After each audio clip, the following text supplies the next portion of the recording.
Welcome to the KINJAZ Podcast. Here we will discuss dance, life, and whatever the we want. Folks, welcome back to the KINJAZ Podcast, Movement in the Shadows. We're your hosts, Ben and Anthony. Today we have a very special guest, always special guest, our brother, our friend. We have actor and dancer. You may recognize him from projects such as The Walking Dead, Sleepy Hollow, NCIS New Orleans, Los Angeles, The Originals, Honey 4, Hawaii Five-0, The Purge. Oh, wow. That's just to name a few. This guy's resume is very extensive. Representing the KINJAZ, we have the Wu Assassin's very own Tommy Wah, a.k.a. Lawrence Cow, is in the pod. Woo! Hey. Audience applause. Yay. Lawrence, welcome back to the pod. It's been... Wait, out of everything he just listed on your credits right now, which did you hope he wouldn't list? You know what? I think it's weird because I feel like the Walking Dead one. That one always makes me feel weird about because I literally do nothing in that show. But you were in a handful of episodes. I walk was around. rooting you on every time. And then I die. It's Yeah. a Walking Yeah. Dead. It's Walking Dead. That's the title. You literally fulfilled the entire The funny thing That's about true. that bio, though, is that apparently was written by you. It's know. on your IMDb. I know. I got to change it. I got to change it. And Walking Dead was the first credit that you listed. I know. I don't even I'm just have trying to accept IMDb. it. You know what I mean? Hey, dude. That's... You should make one. I thought Honey 4 was a funny one. Honey 4 is pretty funny. Yeah. But Oh, you know yeah. what? I can't believe that there are 4 of them. Yeah, that's pretty wild. That's Yeah, pretty That's cool. pretty wild. Yeah. Well, back to your intro, Ben. Go But ahead, yeah, sorry. no. I mean, it's been a few years since we've last had you on the pod. Excuse me, I've been trying to clear my throat. He's this whole got time. something, I promise it's not. and It's we're- not. we're a the little big. scared, I but- got antibodies. I'm good.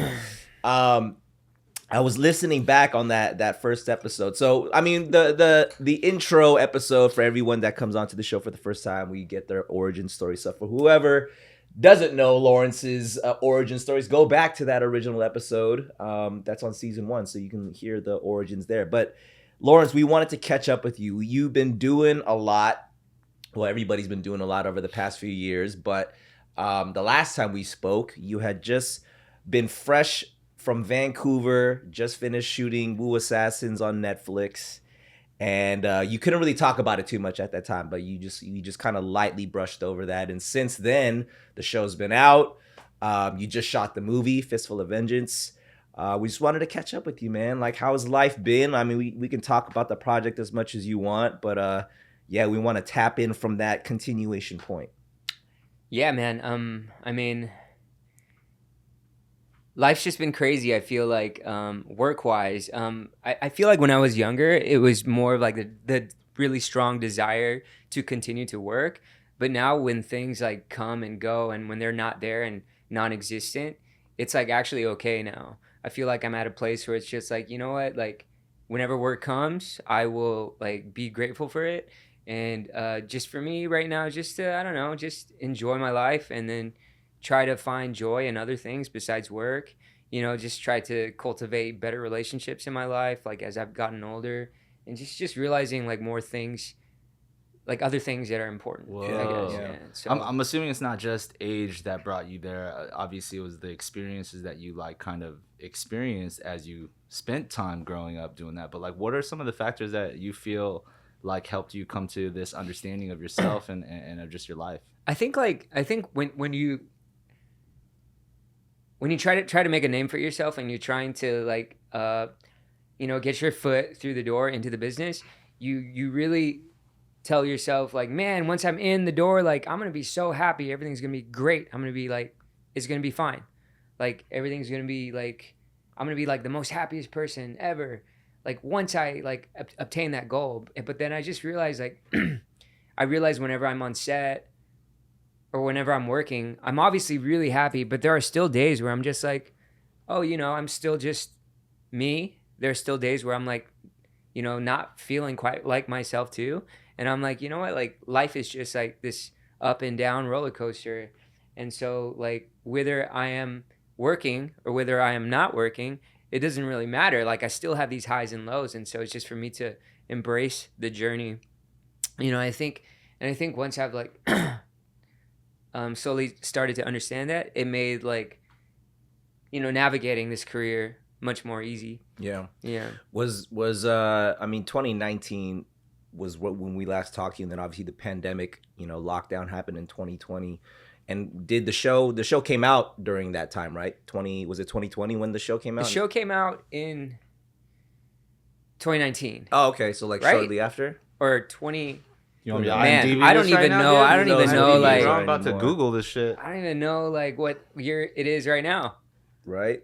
But like, so, okay. I'm going to drink this vodka. You drink that vodka, bro. You got a full glass of vodka in front of you. It's water, you We're guys. gonna get wasted. It really is water.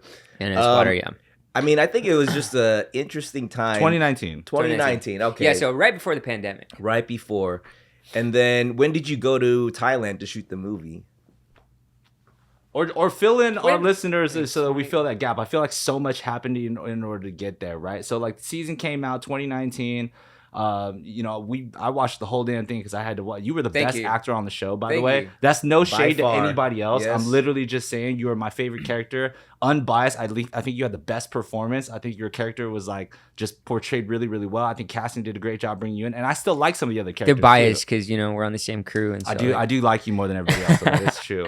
I will be honest, like the show had so much potential, to be something like just fucking crazy, like so many of the people that were involved like were such big hitters, and I feel like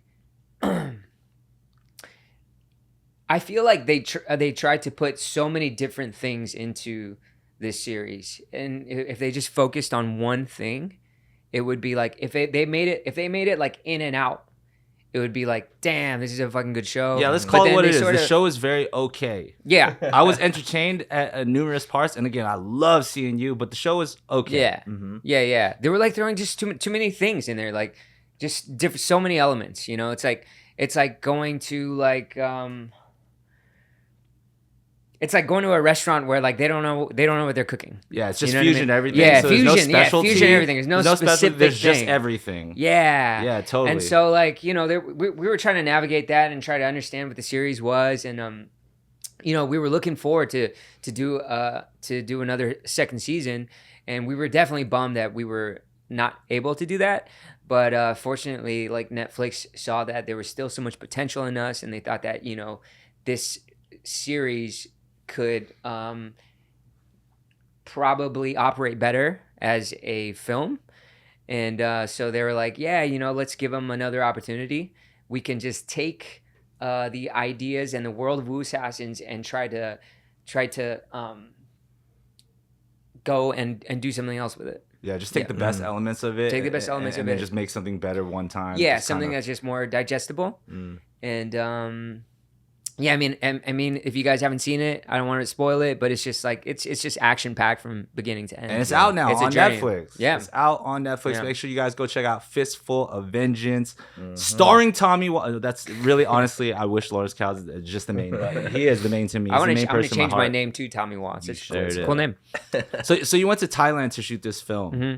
Tell us about that, dude. That's crazy. Thailand bro. is crazy. I mean, so. Like, who would have ever thought? Remember when we were like living together in college and it's kind of like, dude, you're gonna go acting, and like now you're in Thailand shooting a Netflix action film. What the fuck? It's crazy. Sick, I mean, it's just crazy seeing all of our friends going back into time and just like us getting fucked up and then just talking about our dreams and stuff. I don't know if I should say that, but yes, you can totally say it. When man. we It's were the truth. younger, we had fun. And we would talk about our now dreams. We don't anymore. We don't do that. We're very this is water. Now they're gonna think it's vodka. Yeah, we would always talk about what we wanted to do, and it's just crazy to see where everyone is at now. It's insane. Right. It's insane. Like, But you did go during the pandemic. 'Cause I Yeah, we remember went during seeing the videos pandemic. Of you nasal swapping it up every day and all that. So what was that whole experience like doing a movie out in Thailand during a pandemic? It was crazy. Like, yeah, I can't believe they found that pocket of time for us to go there, because immediately once we wrapped and I landed back in LA, their cases like spiked super hardcore. So it's your guys' fault. It was. Dang, It was our fault. dude. We brought it over there. Just like you guys know, Tommy Wall, not Lawrence Cowles, Tommy Wall brought the vid Yes, over to. he did. Bad Tommy Wah. Well, how long were you in Thailand? You guys were there pretty short, right? January to April. 3 months. 3 months. 3 months. 4 months to film a whole movie. That's sick, dude. Well, like the thing is, like we actually didn't have that much time to film. Like, we only had, I think, less than a month we filmed. What? The other months we were there to quarantine and we were there to train, and then so we didn't really have that much time to make this movie. If they gave us like 2 months, like, you know, we would have, it would have, you know, would have been even more crazier. But, you know, the director, he's just, man, he's such a good director. His name is Rule. And then he was able to work with whatever Netflix gave us. And then, you know, he made it look like it was such a big budget movie, you know. That's amazing. Tell us what the budget was. Nah, I'm just kidding. It was. Or just tell us. Yeah. I don't know. It's not. Speaking of the training, I mean, you don't, I know you as Lawrence the dancer. I don't know you as Lawrence the martial artist. I'm definitely not a martial artist, Yeah. but I will say like dancing obviously helps because I mean it's literally just choreography, right. you know. But what I do realize though through training with everybody is that it's not just choreography, because you can do the choreography, and when you see people on screen just do the choreography, it looks like it's like sort of lifeless and there isn't something there.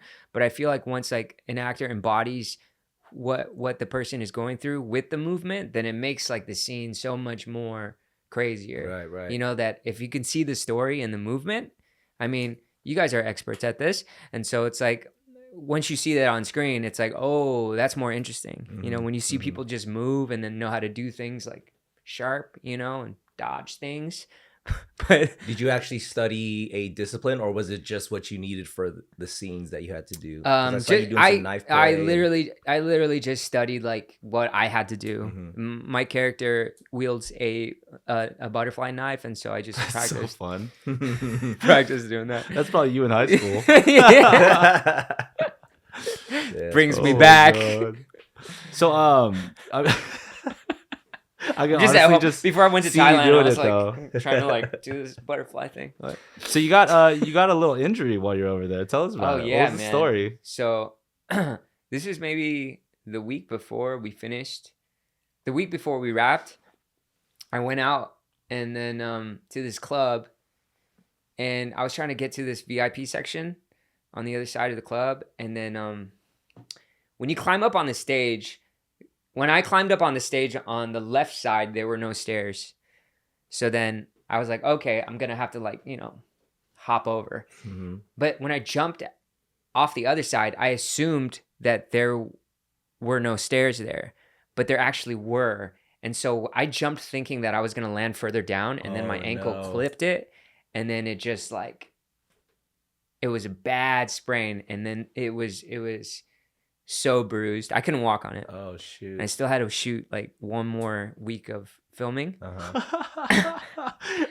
sorry. I'm laughing not at your pain, but the fact that this was like at the club, like you were doing like fight martial arts training for an action movie in Thailand, and all the times you could injure yourself is when you had to jump off a stage at a fucking club.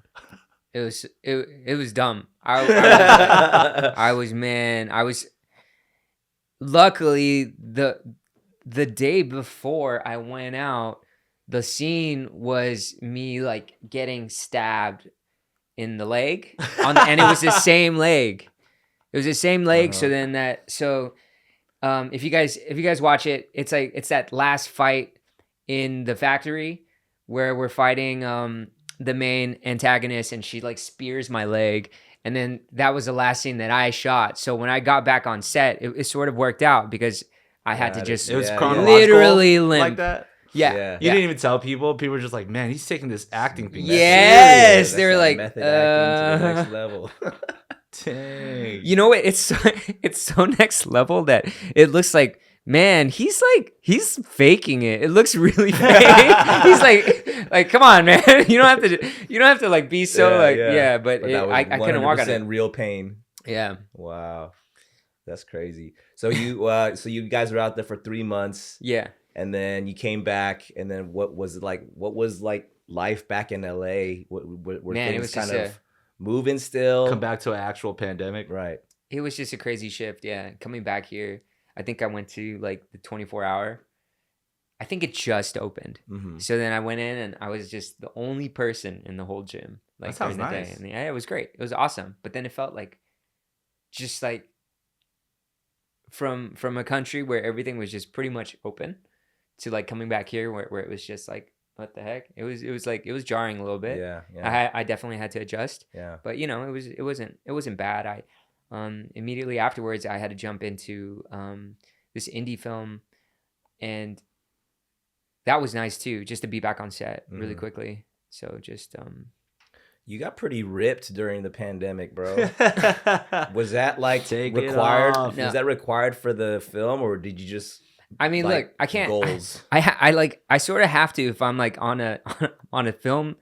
I'm on a film with like my co-stars that are just like Right. fucking like yeah, martial arts training all the Yeah. time. I'm like, man, I need to do something. yeah.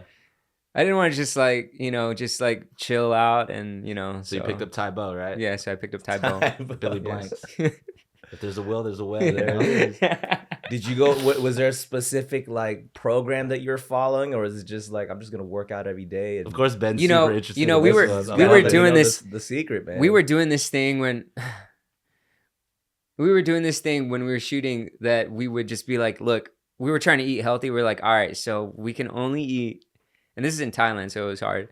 We said we could only eat grilled chicken and broccoli, no seasoning, no sauce, no salt. Oh my god, no dollar pad thais? No, nothing. And so when we're on set, we would just be like, they'd be like, "Oh, what do you want to order?" And we're like, "Oh yeah, we're gonna get the chicken breast and the broccoli like with no sauce." And they're like, "Really?" We're like, "Yeah."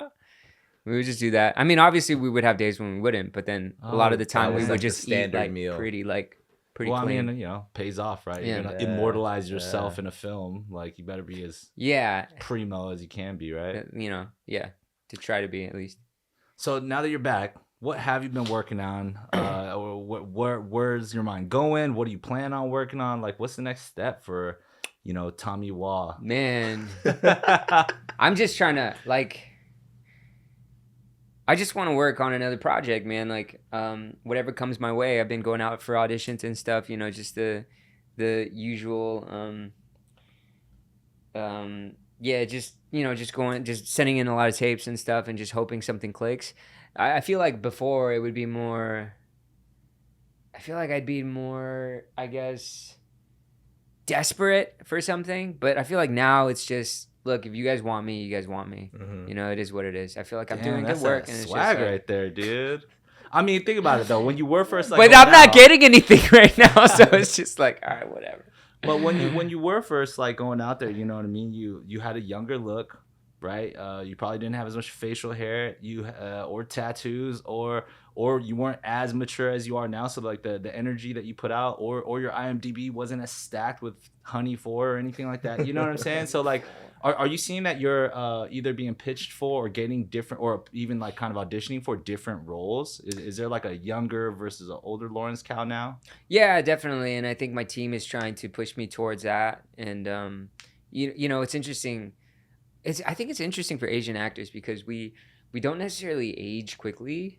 I mean, For sure. yeah, Mhm. and so like sometimes for a while you get sort of stuck in this weird like limbo stage. Mhm. I think maybe I feel like from like around this age to like 40s, You mid just getting 40s casted, maybe. like for high school Or, roles. yeah, or there just might be just like we don't know what to put him in. Like Mm-hmm. we just don't know. Like he doesn't look young enough, but he doesn't look like old enough to be like Would you say Elliot, that's like a disadvantage or more of an advantage to be kind of I can be anything? But at this point, it's sort of like you can't really be anything. You're like not young, and you're not old. So I you guess. just- Yeah. It's interesting. It's an interesting place. Hmm. Yeah, I try not to see it as a disadvantage, but Yeah. I do see like, oh, I might be in a little weird stage right now, but it's fun. Yeah. Yeah.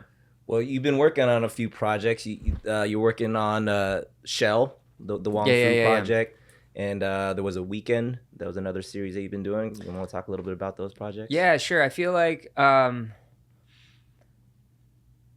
I feel that last year was I wasn't booking as much. 2020 was a year where I didn't book anything. It's been the first year I didn't book anything since 2010. I would at least like, have some like an IMDb credit, but that was a year where there was nothing. And there was also a global pandemic, but yeah, sure. There was also a global pandemic. Yes, there was. But I just felt like it was important to start creating like with friends again, to go back to why I really enjoyed doing this in the first place. And when Wes hit me up and from Wong Fu, and he's like, man, I got this thing, and he like pitched it to me. I was like, man, I would love to be a part of this, just to tell this story with you. And when Chanel, she's in the dance community as well, when she like wrote something, she's like, look, do you want to do this? I know this is like not as like, it's not like, it's like, it's very, very, very indie. It's like, would you even do it? And I'm like, of course, I want to tell these stories. I think right now, in my career, it's just, I just want to tell good stories. I want to be a part of telling good stories and like being instrumental in helping people do that too, you know? And, I wrote my own movie too with, Hell yeah. my buddy Brad, and then it's slated to begin production in July this year. So we're gonna go shoot that. Hopefully, that's huge. Yeah, it's huge. It's pretty huge, but I don't. It's like it's hard to celebrate when it's just all the pre-production stuff because things can fall apart. Like right, and it's so personal too. What is it about? It's whatever you can tell us, of course. I'm so bad at pitching things. Well, here's practice. Let's just call this one practice. All right. Don't worry. Nobody's listening right now. This isn't like a podcast. Pause it. Okay. It's about a father and son. You already got me, dude. Fucking father-son Asian shit makes me cry every single time. God damn it, Lawrence. Yeah, there it is. It's about a father and son. That's the log line. That's it. They're trying to let go of the trauma of the mother in the family leaving the family unit, and they don't realize that what does leaving the family unit mean? You just said that like fucking science, bro. Like bring it back to the emotional side of it. Man, it's just a log line, okay? Okay. It's very simple. Yeah. So get on a spaceship? Okay. Like, father and son are on a spaceship. They're doing it's a science experiment. No, so the mother left the family a while back ago, and the father and son, they don't realize that they've held on to this kind of trauma in their lives, and they don't face it until the son's ex-girlfriend comes back into his life, and she is basically the catalyst that makes them I guess let go of things that they're dealing with now. But that's one story, and the other story, it's also a dance movie. Oh shit! Because better hire us. The full price union. Full price. SAG. Yes. Let's go. Yes, money. Yes, money.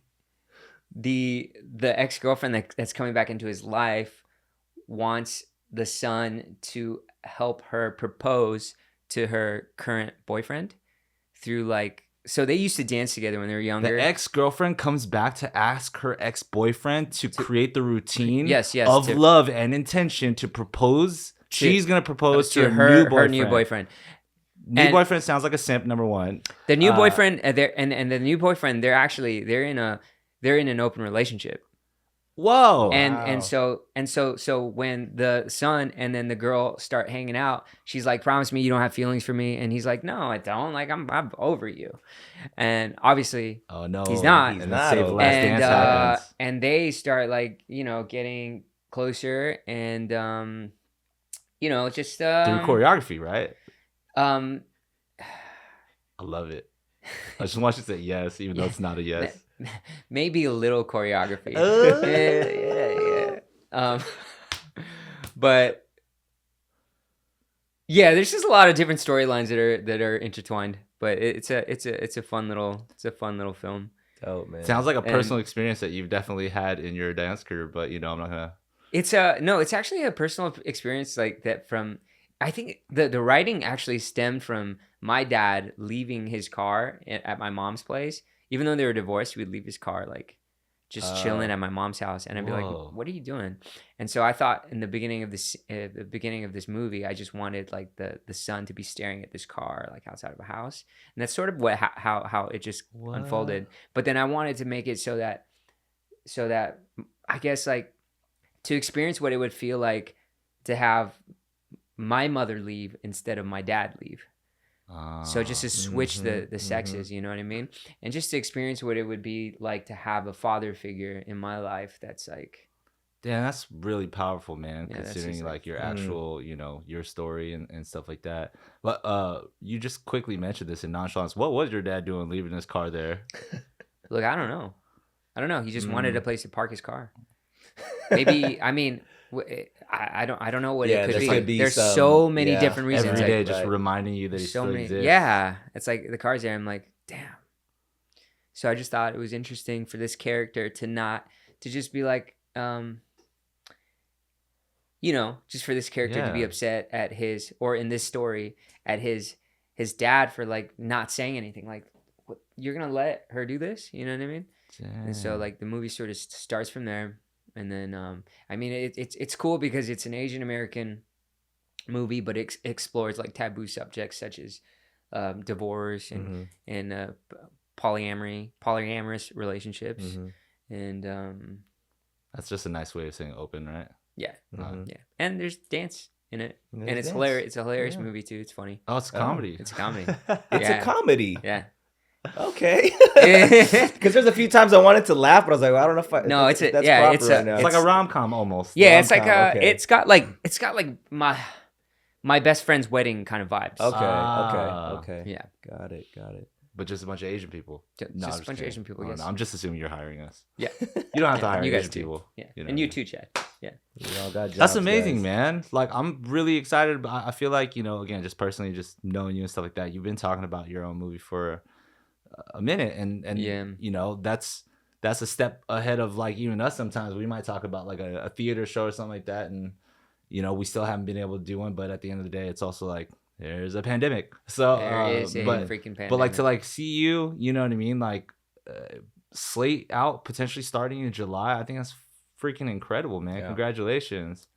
I mean, this is just me saying it. I hope it happens, you know, like I just now. like I mean, of course it's on you to yeah. ironically both downplay it, but also like, you know, hey man, you're the captain of momentum. If you don't make it happen, who's gonna make it happen? You know? Totally. Yeah. You know, something that you mentioned about like, you know, working consistently, you know, for so much of your acting career, and then all of a sudden kind of having a year of like, well, I'm not really booking work, but then using that to transition to be like, you know what, let me just start getting back to the things that I enjoy doing, telling the stories that I like to tell or be a part of. Can you talk a little bit about that, like the balance between, you know, when you decide to pursue something professionally, there's almost this thing like in your ego, it's like, well, if it's not up to a certain caliber, I shouldn't do this. You know what I mean? Like, how do you balance like the artist side of like what really drew you to this craft in the first place to the, you know, the professional side of things? I think I got to a point where I was sometimes feeling that there were certain things I didn't want to do. I would see something like a breakdown and be like, you know, I don't want to do that. I'm better than that. Mm-hmm. And I think like over time I was like, what the fuck? Like, why are you saying no to this? Like, your job is to be an actor. You're given the opportunity to act. You know what I mean? Just do it. Just take it. You know, like if it's a small like staged reading, like that doesn't pay anything, but you know, you're helping someone. You're facilitating someone in you know, telling this story. And it's like that's my job. And so once I realized that, I just started like not really thinking so much about I'm doing this for egotistical reasons. I'm doing this for praise, or for you know, just to be famous. You know, and it just really, I guess, made me understand just why I'm doing this in the first place. You know, just for the love of it. And I really loved doing this for like since I was like so young, and so I just wanted to continue to do it. And and just kind of get a little bit closer to the core of like why you love it in the first place. Oh yeah, yeah. I feel very, very paralleled with dance nowadays, you know, Yeah. especially getting older too, you know, but at least you know, when it comes to even like acting, like your skill level can still mature in a particular way, but you know, I feel, you know, with the athleticism and the physicality of what we need to do with dance, same thing. It's like, ironically, because we've had to like push at it at such a kind of a career based mentality and profession, man, if I could hang up my dance, or not hang up my dance shoes, but if I could like stop dancing for a career, I feel like I would go straight back to the first thing that brought me into it, aka learning how to like break dance and b-boy. Yeah.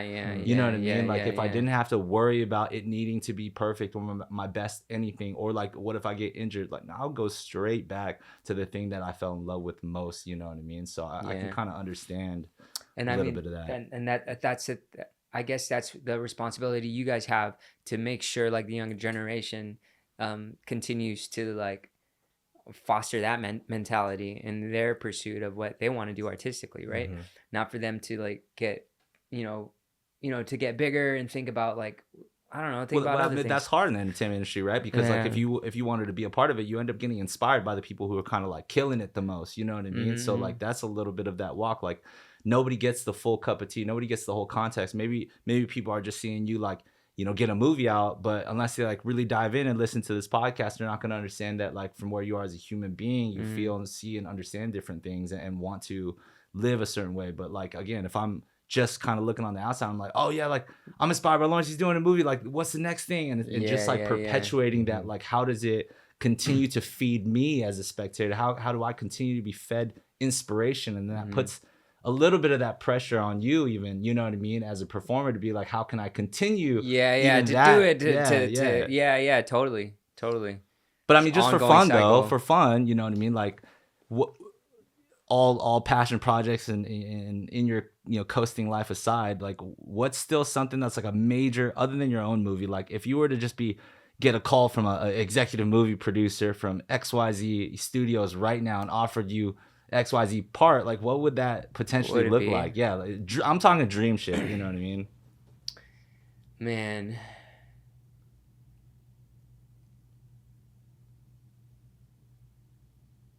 I just want to be in, like, to be in like an A24 movie would just be A24 has some sick movies. Yeah, I see why you say you want to like tell good stories. And just for context, what are some A24 films? Just so we can throw out a little bit of a. I'm gonna Google that shit too. Man, there's just so many. Like, I'm gonna Google some too. I'll save my favorites. For the sake of our listening audience who don't know what an A24 film, what is that? An American independent entertainment company founded on August 20th, 2012 by Daniel Katz, David Finkel, and John Hodges that specializes in film and television production as well as film distribution. Honestly, that's a boring answer. Basically, they have really unique type of storytelling. So movies that they produce are like Midsommar, The Tragedy of Macbeth that has Denzel Washington in it recently, Hereditary, The Green Knight, which I thought was actually kind of not that good, but whatever. I haven't seen that yet. Lady Bird. I love Lady Bird so Lady much. Bird was great. Uncut Gems, different stuff like that. They do like, you know, like shows to like Euphoria. You know what? To be on an A24 like television show.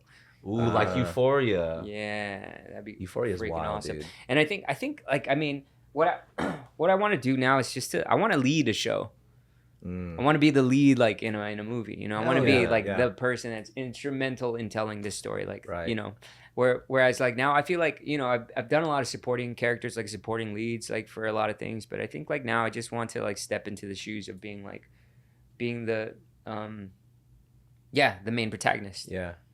Hell yeah. With that being said, I mean, not to kind of beat the whole Asians and male entertainment dead horse thing, but I think beat it. It is like right now is an interesting time where like Asians are kind of like in the spotlight, right? And it's an interesting, I feel like as a person who's like in that space, I think for me, I mean, I think in entertainment in general, sure, dance is kind of a part of that, but especially like in Hollywood and acting in particular, how do you feel like, what is the climate like for you as an Asian American male?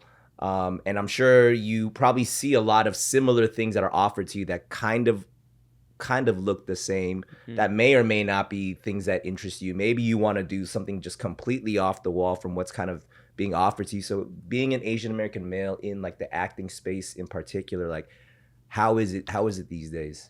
It's I mean it's pretty awesome because you definitely feel the momentum.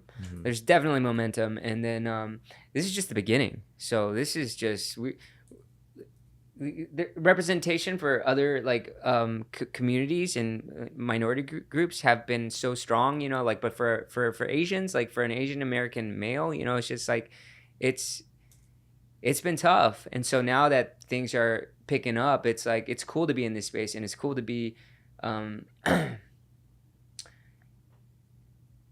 to see like the momentum happen, you know. I feel like we're like to feel it happening instead of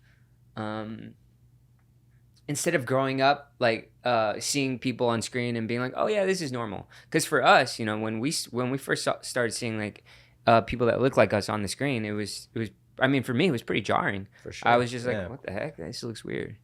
Yeah. I'm looking at myself on the screen. It's like, man, I don't know. Except for Rufio, Dante Bosco. Except for Rufio. I remember being like, yo, man, I want to be that kid. That so was bad. cool. Yeah. No matter, like, that was like the thing. It was just like, yeah, that guy's the coolest kid ever. Yeah.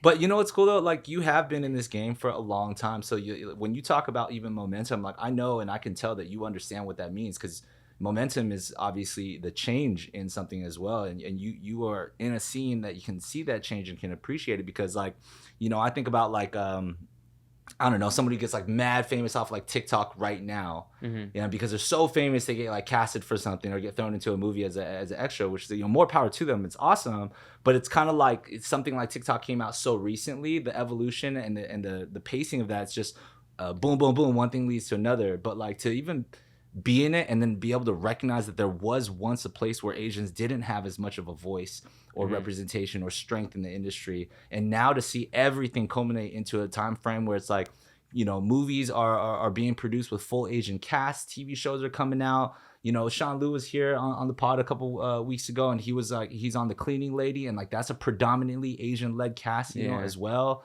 And they're just telling these unique stories, like, you know, spoiler alert, we're talking about like, you know, Filipino women that don't have their, you know, their documents and stuff, that are working in particular places and have to keep their head low. And it's like, yo, that's a normal story we heard of. Yeah. Not on the screen, but just like our friends growing up. And now we get to see like things that actually happen in our lives kind of come to the table, and to be able to see, you know, the dead horse stuff, whether it be a Shang-Chi, as crazy as that, to like a, you know, Call Me Maybe, or what's it called, Always Be My Maybe. Always Be My Maybe, whatever it is. Great movie. I love that movie. Yeah. Call Me Maybe. Call Me Maybe. Call Me.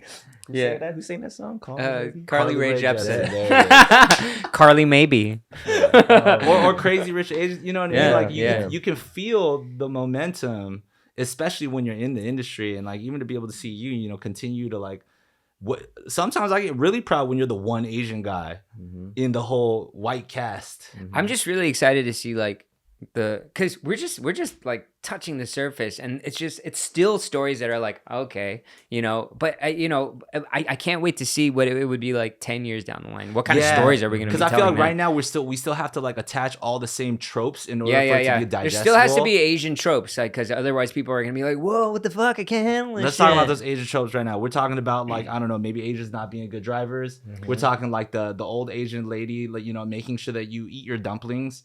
Yes. There's always that lady. Right. Eat your dumplings. What else is there? There's just the emasculated male character. Just nerdy Asian characters. Or it's either that, they're really polar. It's either like, you're a fucking thug, like you're like, you know, or you are just super nerdy dude, or I don't know, like. But like Harold from Harold and Kumar. Speaking of Harold, when John Cho did Searching, I was like, this could very well not be an Asian family. Yeah, totally. And it was like, nothing about it was like, oh, it has to be this Korean family. And I thought that was dope. Yeah. You know That's what I mean. That's what I want to see more. Like, just Right. to see like an Asian face for like a movie that it could be like, you know, colorblind casting. Right.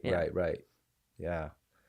No, I mean, so like, you know, with all those crazy mixture of things, I mean, I guess, is it more a matter of like just kind of riding that wave and then finding pockets and ways to kind of let me sneak my own like stories in there and have it be just utilize the time right now just to kind of, hey, if people's focus is on us right now, let's just use it and let's just kick the doors open. Is that kind of like the mentality that you have? I mean, I definitely need to be more motivated to do that and to like create more stories and just to create more.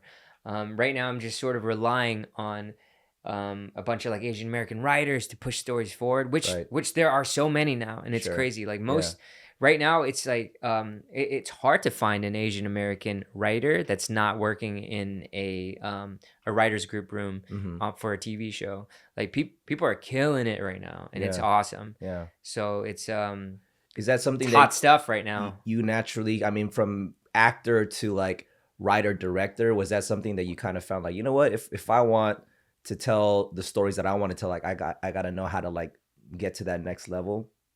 I think I just love acting so much that I'd rather just be like this tool to be like, look, what story you want to tell? I'll be a part of it. But if sometimes the people are like, look, you want to write this with me? I'll be like, all right, I'll do it. But writing is it's so taxing. It's so hard. It's so hard to like create a good story, and like it's it's just so tough. You know, maybe my ideas about it will change, but as of now, like I just love acting so much, and then it's just Do you ever walk into an audition room and everybody looks like you?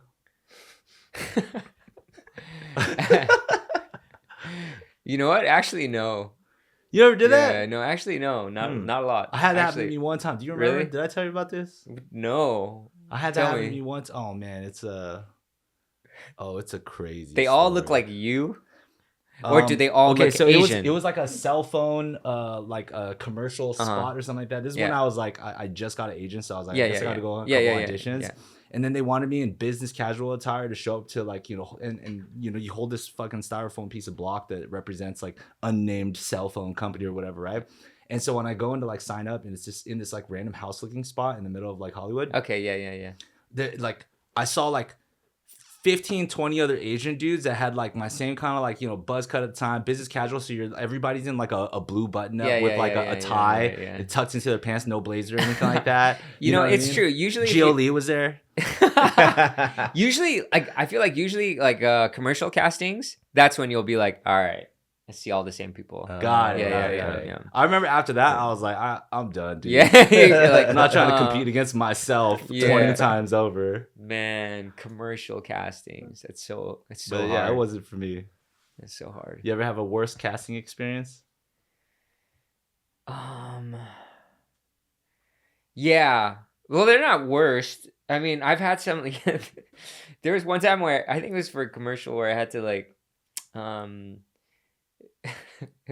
don't know what it was for, but all I know is I had to do a handstand. And I had to be shirtless. I had to be shirtless and do a handstand. What? And then wait, what? And look, I can't do a handstand. Okay, I cannot do a handstand. And I'm the only person in the room. There's a guy with the camera. He's like, all right, so you ready? I'm like, yeah, sure. And I'm like, take off my shirt. And then I do a handstand, right? And I go and I fall and I hit the fucking wall and I fall down. And the guy is cracking up. He's laughing his ass off. And I'm like, dude, I want to see it. Let me see it. So he's like, come here. And then I go behind and he shows me the recording of the casting.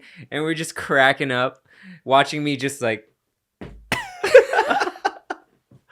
Wait, what the hell? Were they casting for the fucking Asian dude in Ocean's 11 or what? No, this is just a commercial. Oh my gosh. It's hilarious. So did you get it? Hell no. No, not at all. Did the commercial come out with the Asian dude doing a handstand? I don't know. I don't remember what it was. That's funny. It was so funny.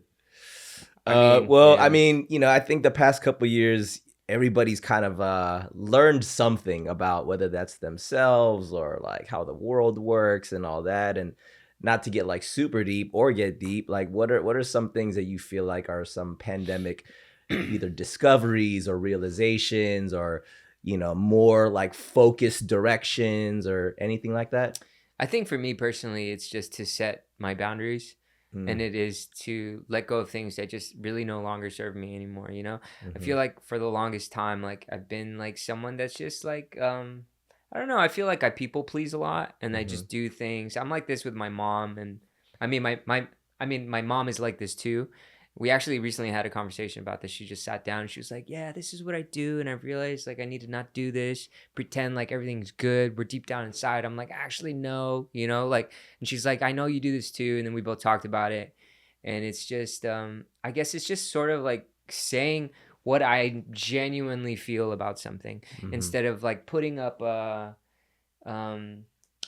facade just so that other people can be happy, you know? And so I I'm just trying to be more, just have more intention in the conversations that I have with people, and have more intention with just the work that I do, and just sort of slow down. I feel like when I like go so fast, I just forget to think about like what I need.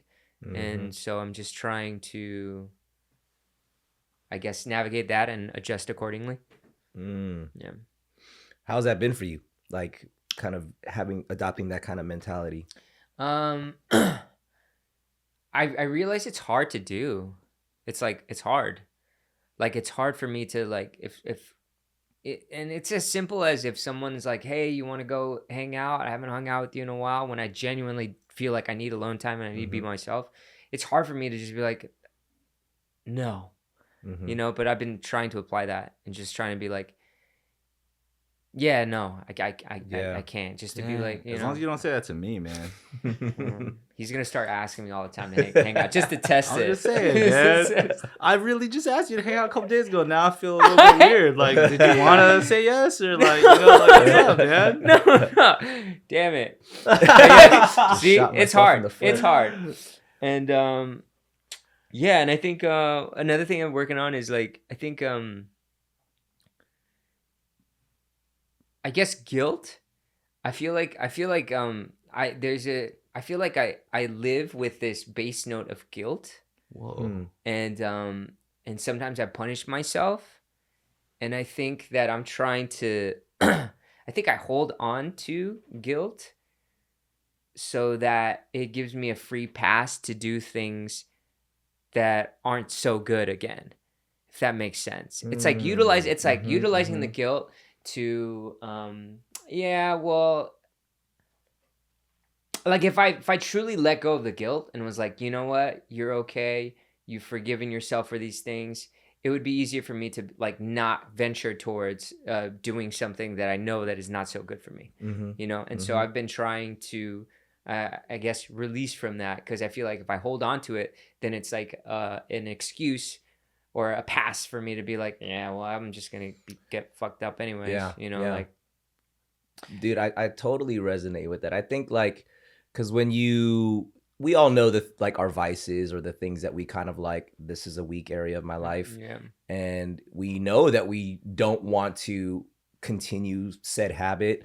But then if we don't, learn how to forgive ourselves, be like, okay, I'm not characterized by that thing. Sure, that may be a vice or a weakness, but it's almost as if like you give in a little, it's like, well, might as well just give in all the way, because this is something that you do. This is just who I am, right? Like, and I think it's just feel guilty afterwards, right? And I think that's like a personal like messaging thing that we like somehow identify ourselves with the things that we are either strong in or weak in.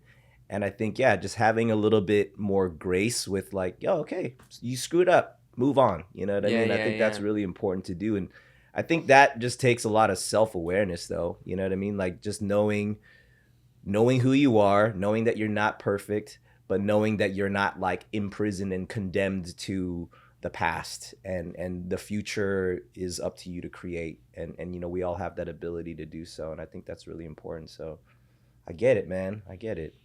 That's what's up. Yeah.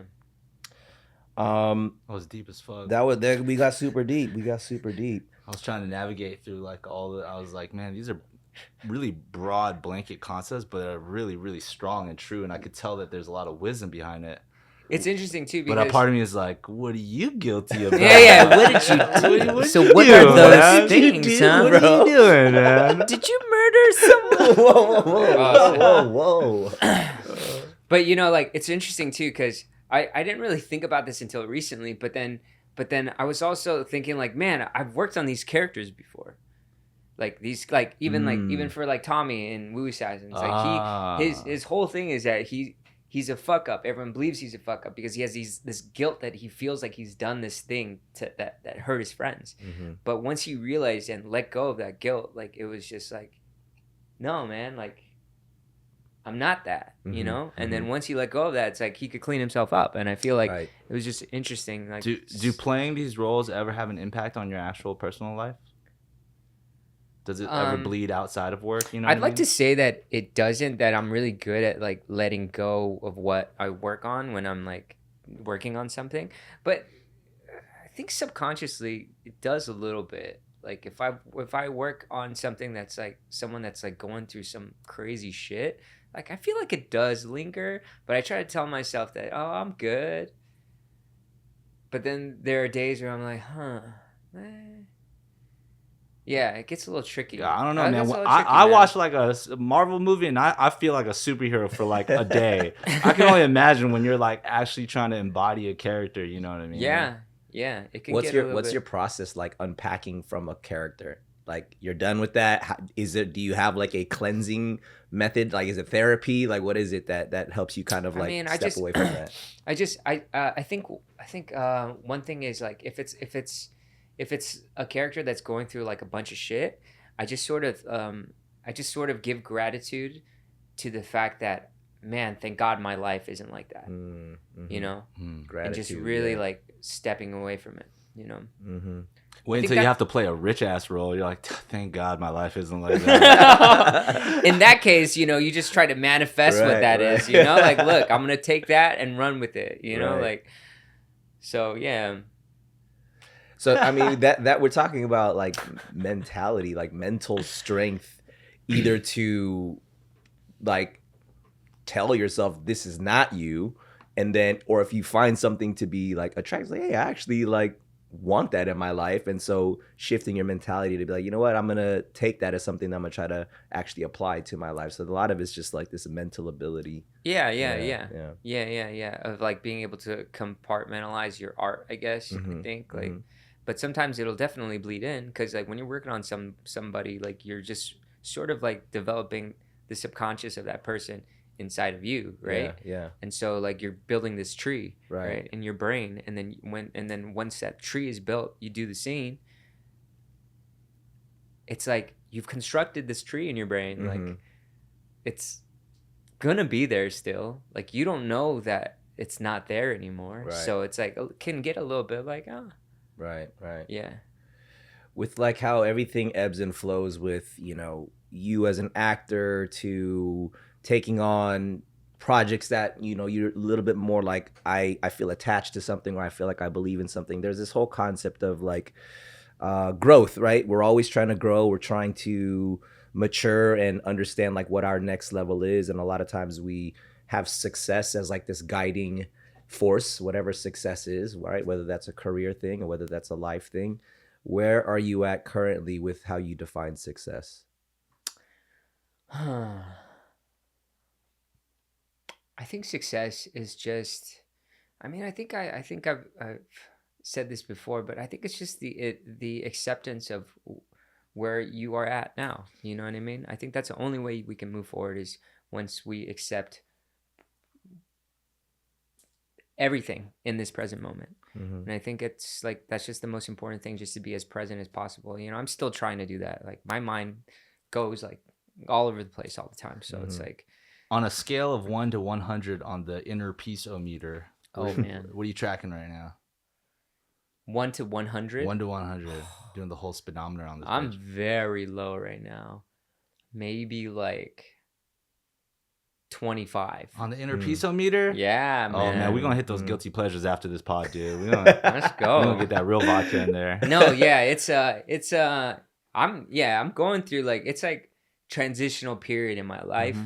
Obviously, trying to be very thankful for what it is, but I'm definitely at a point where it's like I'm entering a void, and I'm just trying to see what it'll be like on the other end. You know. Hey, no matter where you're at, I'm there, whether you like it or I not. know. I'm gonna have to be like, dang, Samesies. do I want to hang out? Yes. Yes. Hey, to be fair, my inner pizza meter is probably chilling at like the 50 as well. That's good. It's like on any given day, I'm like, You know what? There are days where it's just like, man, I feel great right now, yeah. And it's like, but also like acknowledging that, like, not to write it so much, just to know that like life isn't just it's not always gonna be like this, So it's just like when it's down, it could also be like, hey, it's gonna be fine. Like Yeah. it's raining today, but Totally. it's gonna snow tomorrow, and there's gonna be a blizzard. And you're gonna Oh, be fucked. wow. I'm just kidding. Oh, It got really damn. dark It there. just goes No, even no, deeper. it's gonna be You sunny. commit murder. Oh, that's a bad joke. That's Oh, good. man. Or it's a good one. I don't know. It is a good one. We went from super deep to murder. But yes, life ebbs and flows. There are ups and downs. Yeah. Not like that, man. I mean, I think where you say success is just being okay with where you're at. Success doesn't always have to be this grandiose like concept of changing the world. I think success is just your own. It is inner peace. Success is like your joy, like and how do you cultivate that? Is it through your work? All right, then let it be through your work. But your life shouldn't be just solely based off of that. There's so many other things, and so I'm just trying to venture and try to figure out what the other things are. Yeah. With that, man, we want to close it off with a little quick fire lightning round. I hate these. I love these. These are really fun for us. We're gonna throw some questions at you in lightning fast fashion. You got to come off the top. Here we go. Lightning in 3, 2, 1. What was the best part of the ABDC experience? The dancing on the stage. The dancing. I love it. Getting to know my teammates really well. Like we definitely bonded through that whole experience for sure. Love it. Top 3 movies of all time. Man, that's fucking hard. I like all time. Or do you have a top like best trilogy of all time? Yes. The Before Sunrise, before midnight, before what is it called? What Before are you saying Sunset. right now? Before Sunset? It's Before like Sunset. It's like this walk and talk romance trilogy with Ethan Hawke. It's okay. it's probably I love that. I love that. Yeah, you talked to me about this one before. Actually, I love this trilogy. Whoa. Before Sunset. There are 3 of them. Okay. There are 3 of them, Okay, and then we'll find it. their lives. They shoot it every 10 years. So Ethan Hawke, That's right. and the other actress, they shoot it when they were so young, and then you just see how relationships develop, and it's just fascinating the kind of conversations that they have. Like that's like the kind of trilogy. Got it. Okay, I'm That's checking that powerful. out. Let me check that one out. Watch it. All right, best romantic scene partner you ever had? Romantic scene partner. You know what? It's been like. And always the fire questions. What if it's like hard like What's hard? hard getting hard like all the romance scenes that I've ever had to do on anything, like it's always been just so awkward, like all the like the sex scenes and stuff like that, and There's like a boom mic in your face. There's like 16 people. Yeah, and there's like a guy hovering over you, like yeah, it's just Sounds fun. So every romantic scene is hard. Yeah, It's a very safe answer. It's I'll take it. I'll take it. Hard, yeah. I was looking for the partner, but whatever. Yeah. We We can skim come back to over that one. Sorry. Most underrated food.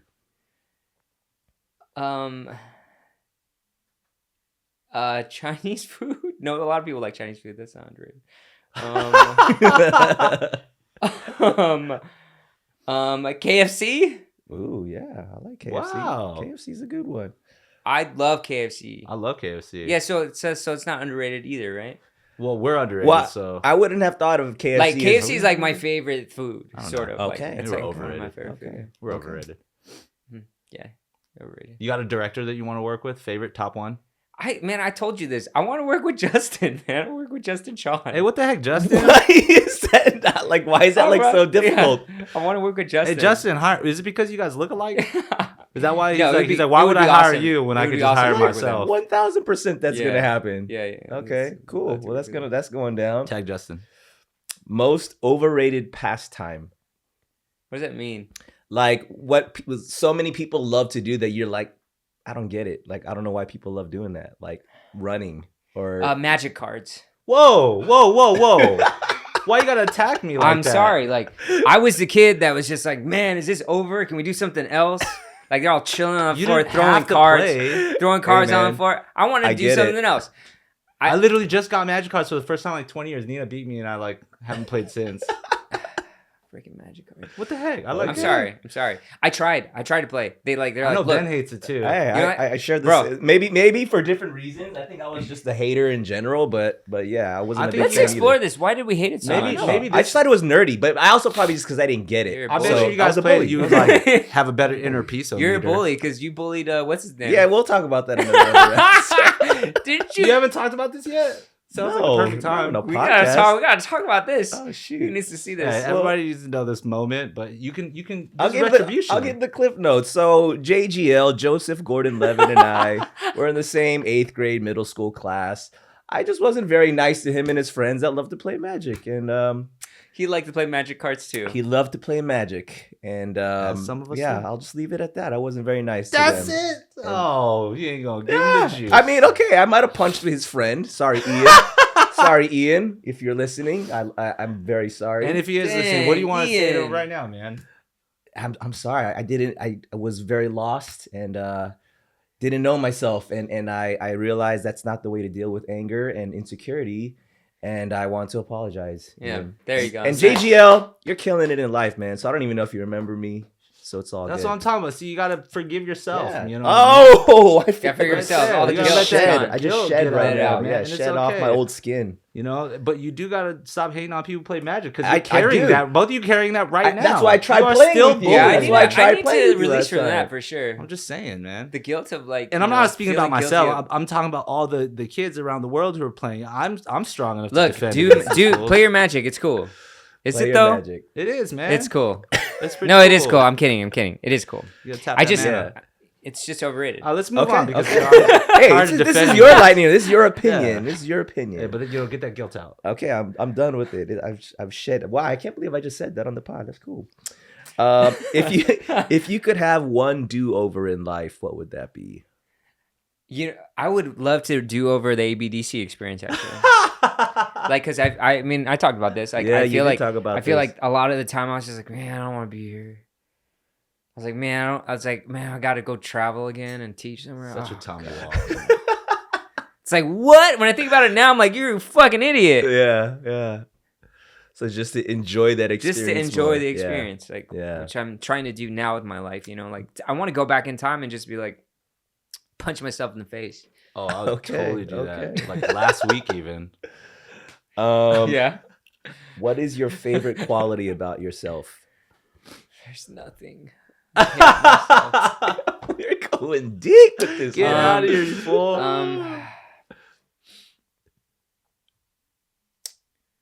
I think I'm fairly understanding.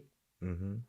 Just understanding what people go through and what they're dealing with and stuff. I think You're a good Mhm. listener. Mhm. I hope so. That's why we're friends. Hey, that's I absolutely. don't know if you ever believe what we 1000% talk true. about, but you listen to it. What'd you say? Exactly. What is your biggest fear? Biggest fear.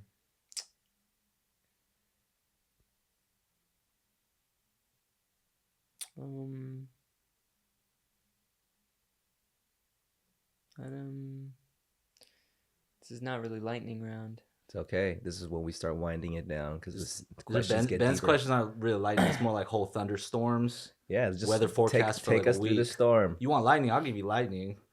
You could slap anybody in the industry right now. Who would it be? Just a fellow actor, co-star, anybody. Just slap them. I just want to do that. Well, you want a lightning? All right, go back to the thunderstorm, man. What's your biggest fear, bro?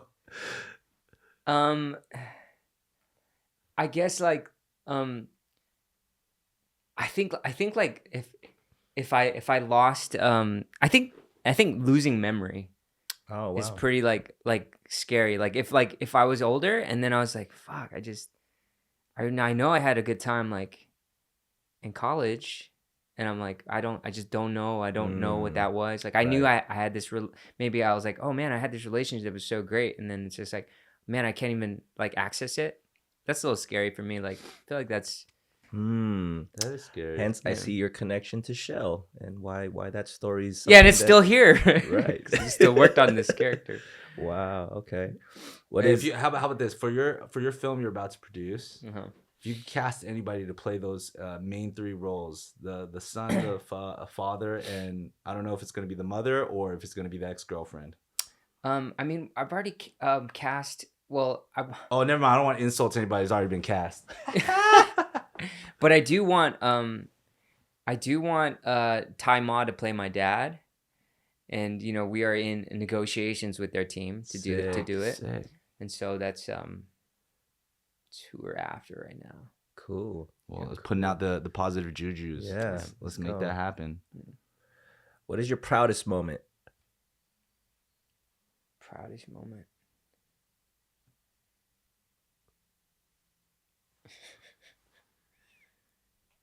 Man, I don't know.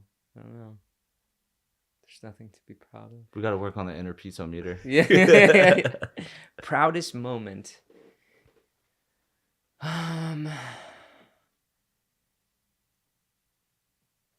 Yeah, I don't know. It's so hard to say something and have it be true. Because right now I could probably just blurt out stuff and I'd be like, man, that's not true. That was not my proudest moment. But it's like, well, it's probably also because you've had a lot of really incredible moments to be proud of. That's kind of difficult to. I mean, I'm just projecting because I'm not proud of anything I do either. But I guess proudest moment.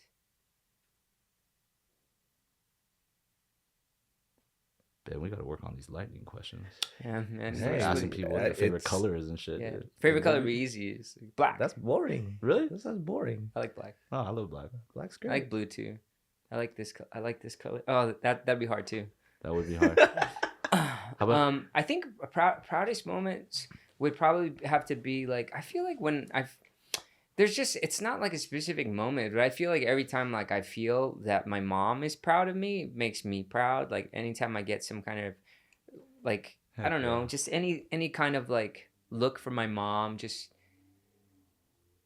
yeah, I think that's I see usually that. that's, Yeah. like, what makes me feel proud. Yeah. Something about what you just said I was gonna ask, like, does it have anything to do with like, yeah, when your parents are proud of you? Because I felt like that would be a proud moment for you whenever your parents would kind of validate something that you do. Word. Okay. Favorite Kinjaz performance of all time? I mean, it has to be the Ambu Black Ops performance, but it's not Kinjaz though. We were just Ambu Black Ops then, but still, it's still Kinjaz. I find that if, depending on who you ask, but yes, it's still Kinjaz. But if it's not on Black Ops, then I do like the the one where you guys were all white. one word. No, man, you guys do that a lot. World of Dance. The boy band one. Oh, Man Band. I like Man Band a lot. Man was sick. I like Man Man Band. Band was that Band fun. was sick. I like Man Band. Recently I had to watch Vibrator again, and just seeing that moment. We where, had watched it. I was here Oh too. yeah, I that's watched right. it. Just like you being the heckler, and then coming on stage, and then going into the screen and the choreography that you did at the old dojo. It's so crazy that like when we were younger, right? We get together and we like create these things. Like we're so like let's make this show for like the community. You know, obviously we still have the desire to do it, but it's just so strong when we were younger, right? It's like it's crazy. Yeah, it's really It's crazy. really if we really wild. break that down, it's almost borderline dumb.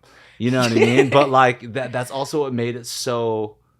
Okay, well, for Kinjaz performance, it wasn't borderline. It was for sure like dumb. Like we would, if it made us laugh, we just had this insane belief that other people would enjoy it, which I think most of the time worked. Some of the times, like, definitely did not work. Oh my God. But we would crack up about it ourselves, you know what I mean? And I think 60% of those jokes involved you, Lawrence. No, that's not that high of a percentage. Kind of that guy, man. I'll take 30%. Oh man, some good times, good Kinjaz performances. Lawrence, well, on our first season, or the first time we had you on, you gave us your golden rule, so we kind of wanted to switch things up for this season. So the concept of mastery, and I'm pretty sure you're probably going to respond with, "I'm not a master of anything," but I do believe that everybody has the ability to master something, and it doesn't have to be anything grand. And so there's a quote from Bruce Lee. He says, "I fear not the man who has practiced 10,000 kicks once, but I fear the man who has practiced one kick 10,000 times." So whatever that is in your life, whether that's being understanding, what is something that you feel like you've been able to master in your life? Oh man.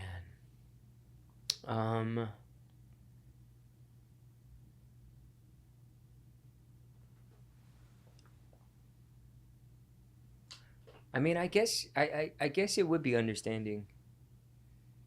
Yeah, I think that would be just. I still want to work on it, and I feel like it's still something that I can continue to foster growth in. Mm-hmm. But I do feel like I have that ability to, I don't know, to be understanding towards people in different situations, and I feel like that's that has helped me. I guess in acting, and so, yeah. No, you've got to be able to understand how people, if you have to understand different characters and portray them and empathize with somebody who's clearly not yourself, or get into a role and really have one scene to project years of a relationship, right? That is definitely something I think you mastered, and I think that's also why we're all friends, man. I've also mastered I don't lose socks anymore. I was about to go down this rabbit hole. How awesome he is. And then cut me off. I don't lose socks. I haven't lost a sock in fucking years. That's incredible, bro.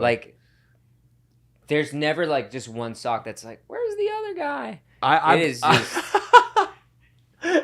do believe you though, because you were also the master of wearing the same shirt for 10 years in a row, and as there were more holes that would develop into it, usually people would be like, "Oh, it's getting old." Time to expire it was almost like a aging wine for you for some reason. I'm like, how does this guy pull this off? These shirts I miss them dearly, but I still have some pieces that have been in my life for over a decade. A little longer than. Dude, you're a resourceful guy, man. Master of your closet, you don't like to waste. Where's the other guy? Master of resource. But actually, no, that's just only in certain aspects, not everything. We should just leave it at the sock part. Okay, master of not losing socks.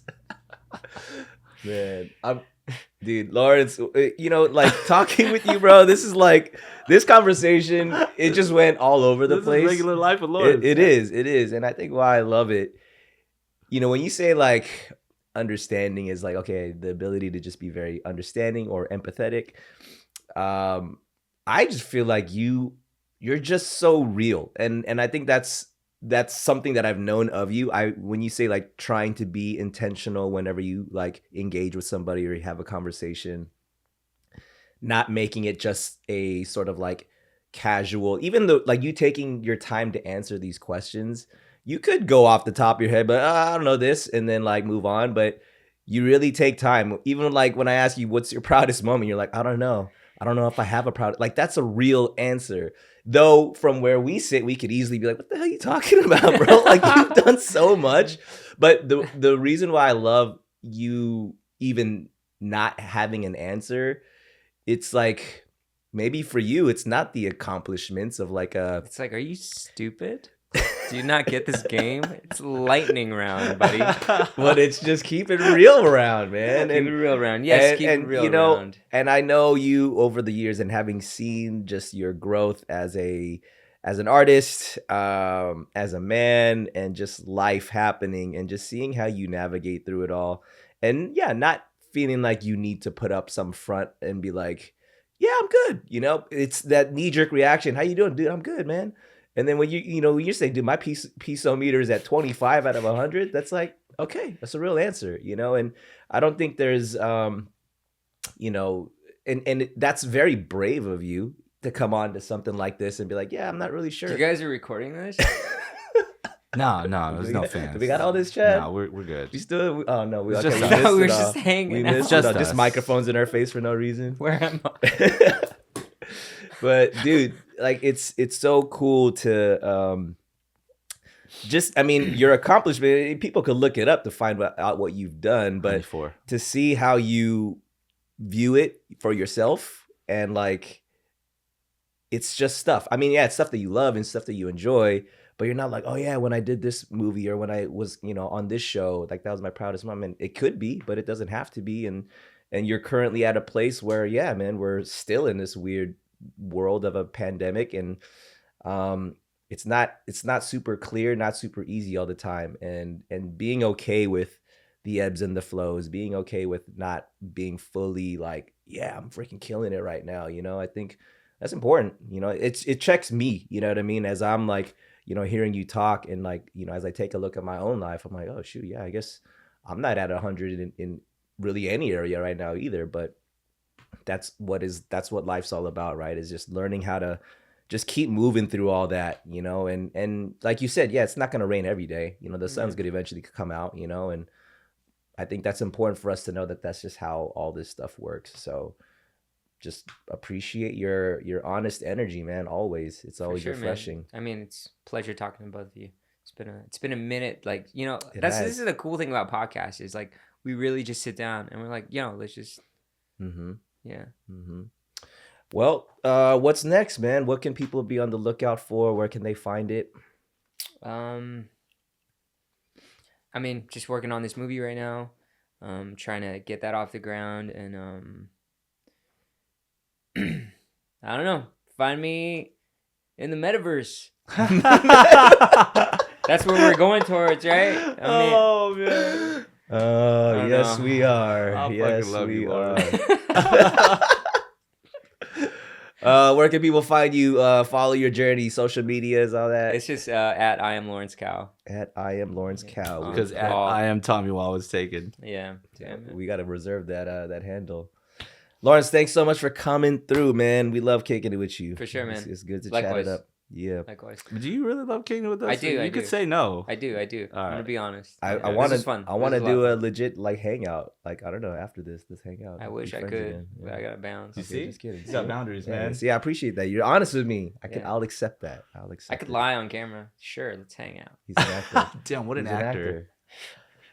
Folks, thanks for listening on another episode. If you find this episode entertaining, inspirational, anything of value, feel free to hop on your podcast app, leave us a 5-star rating, write us a review, let us know what you're digging, guests that you would want us to bring on. All that stuff helps us get visibility on the charts. Follow us on our socials at KINJAZ Podcast, cast with the K. Twitter, same thing. Facebook, we're there. And just, yeah, take a screenshot. Let us know you're listening. We'll regram all that stuff. And how you feeling, Nat? I feel good. You know, sometimes we bring guests on. Yeah. You know what I mean? And then other times they're not guests, they're just family. You know what I Yeah. mean? And like, just like Lauren said, the fact that you end up forcing yourself to sit down and try to have a conversation with somebody it's easier sometimes to ask a guest the question. Yeah. But when you got Lawrence here, I'm like, half of my brain is thinking about the most ridiculous shit that we've been through. And then the other half's like, chill out, bro. It's the podcast. Be smart.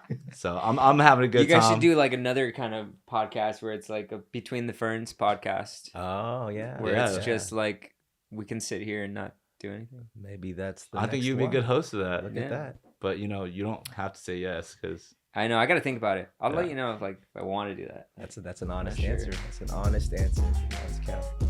On that note, peace out, you guys.